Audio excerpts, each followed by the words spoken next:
Welcome to Boring History for Sleep, where we peel back the layers of the past. Today, we're venturing into the Norse world, not to discuss battles, but to uncover something far more intimate: how Vikings approached love and loyalty. Beyond the sagas of blood and conquest lies a rich tapestry of human connection, societal expectations, and profound allegiances. It's a world often misunderstood, painted with broad, violent strokes. But beneath that surface, we find a society where bonds of kinship and oaths of loyalty were paramount, shaping every aspect of their lives, from marriage contracts to battlefield camaraderie. Let's delve into this fascinating, often surprising aspect of Viking life. In Viking society, the family unit, or æt, was the absolute bedrock. Your identity, your protection, your very survival often depended on your kin. Loyalty began here, within the closest circle of blood relatives. This wasn't just about emotional ties, it was a practical necessity. Clans offered mutual support in a world without extensive state structures. If a member was wronged, the entire æt was obligated to seek justice, often through blood feuds. Conversely, if one member brought dishonor, it reflected upon the whole family. Understanding this deep-seated reliance on family is crucial to grasping all other forms of Viking loyalty. Marriage among Vikings was often less about passionate romance and more about strategic alliances. While affection could certainly grow within a marriage, its primary purpose was economic and social. It solidified family ties, consolidated land, and forged political power.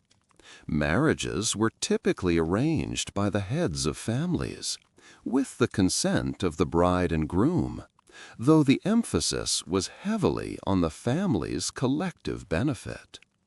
Think of it as a merger between two companies, but with a much deeper, long-term commitment to mutual prosperity and protection.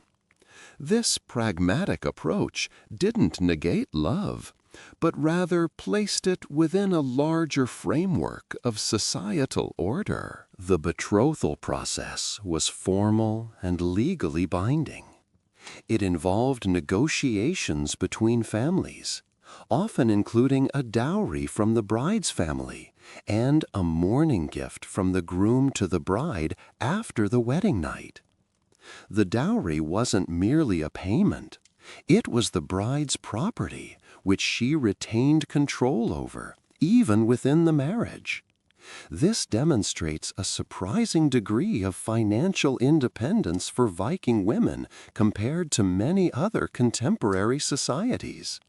These arrangements underscored the legal and economic dimensions of marriage, making it a serious commitment with tangible assets at stake, far more than just a personal affair. Despite the arranged nature of marriages, Viking women held significant rights and agency. They could own property, inherit land, and even divorce their husbands under certain circumstances, such as abuse, impotence, or wearing effeminate clothing, a serious insult. This was groundbreaking for the era. While their primary role was often managing the household and farm in their husband's absence, they wielded considerable authority within that domain. The sagas often depict strong, independent women who were pivotal to their family's success and honor, demonstrating that respect for women was woven into the fabric of their legal and social systems. While marriage was a formal institution, Viking society also acknowledged other forms of intimate relationships. Concubinage was common, especially for powerful men, who might take frilla or concubines. Children born to concubines were often recognized and could even inherit, though typically after legitimate heirs. Affairs outside of marriage also occurred, often with severe social consequences if discovered, particularly for women. This complexity highlights a society that, while valuing formal marital structures, also understood and sometimes accommodated the messier realities of human desire and power dynamics. It wasn't a world of simple monogamy, but a spectrum of recognized and unofficial partnerships. Now, let's turn to loyalty, a concept deeply ingrained in the Viking ethos. For Vikings, loyalty wasn't just an admirable trait, it was a survival mechanism. It was the glue that held their society together, from the smallest family unit to the largest raiding party. A person's worth was often measured by their steadfastness and reliability. To be untrue or disloyal was one of the gravest accusations, often leading to ostracization, outlawry, or even death. This wasn't merely about personal honor. It was about the collective trust that enabled their communities and ventures to function in a harsh and often brutal world. As we discussed, loyalty to kin was paramount. Blood was thicker than water, and the obligations to one's were lifelong. This extended beyond immediate family to cousins, aunts, and uncles. The sagas are filled with instances where individuals go to extreme lengths to avenge a kinsman or protect their family's honor. This unwavering commitment to kin provided a safety net and a strong sense of identity. It meant that you always had a place and people who would stand by you, provided you upheld your own responsibilities to them. It fostered a powerful sense of collective destiny. Beyond kin, loyalty extended to jarls, chieftains, and kings. This relationship was often reciprocal. A chieftain provided protection, resources, and opportunities for wealth and fame, and in return, his followers offered unwavering service and loyalty, often in battle. This bond was sealed not just by oaths, but by deeds and shared experiences. A chieftain's generosity and leadership were crucial in maintaining his retinue's loyalty.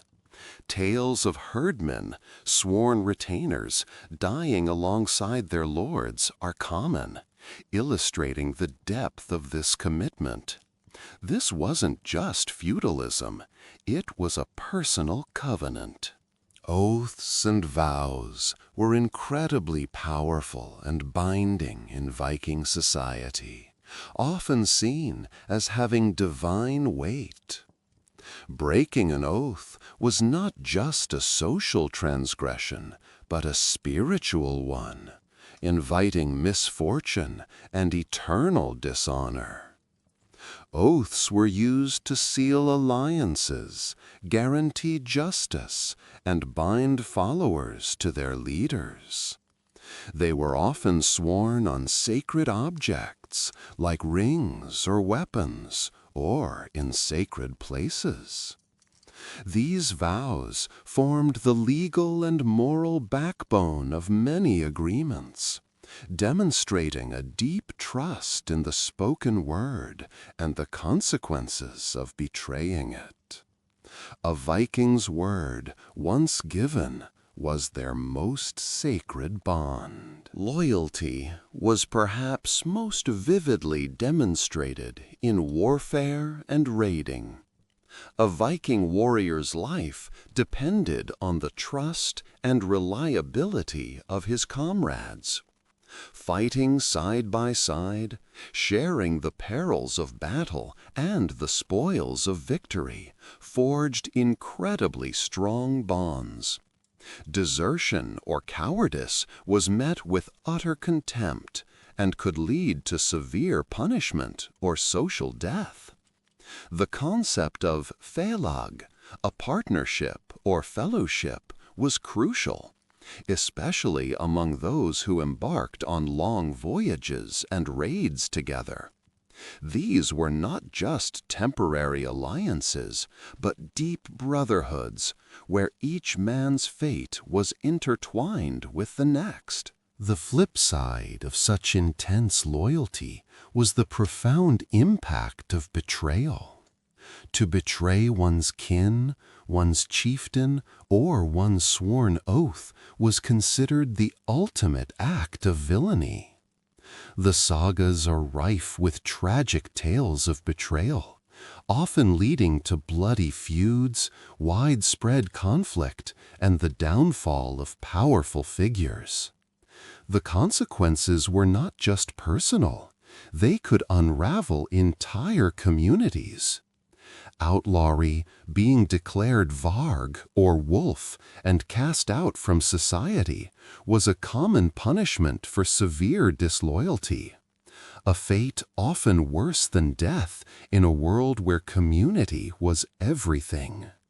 Betrayal truly broke the social contract. The Icelandic sagas, our richest source of information, beautifully illustrate these themes of love and loyalty.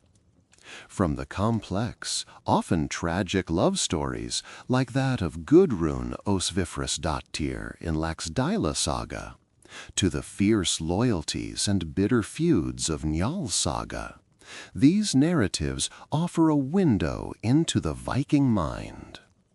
They show us that love, while often pragmatic, could be deep and enduring, and that loyalty, while demanding, was the bedrock upon which honor and reputation were built. The sagas aren't just adventure stories, they're profound explorations of human relationships in a demanding world. Consider the legendary tale of Egil Skallagrimsson, a complex warrior and poet. His loyalty to his friends and family was legendary. Yet his love for his children, particularly his son Bodvar, was so profound that upon Bodvar's death, Egil composed one of the most moving elegies in Old Norse literature, Sonatorek.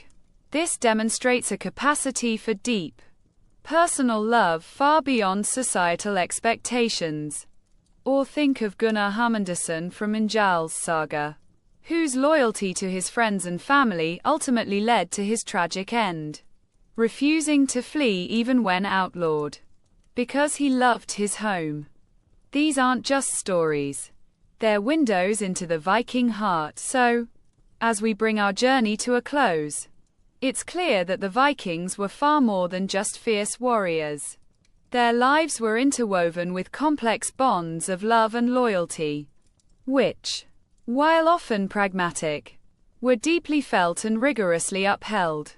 From the strategic marriages that built powerful families to the unbreakable oaths that forged formidable alliances, these emotional and societal structures were vital to their survival and success.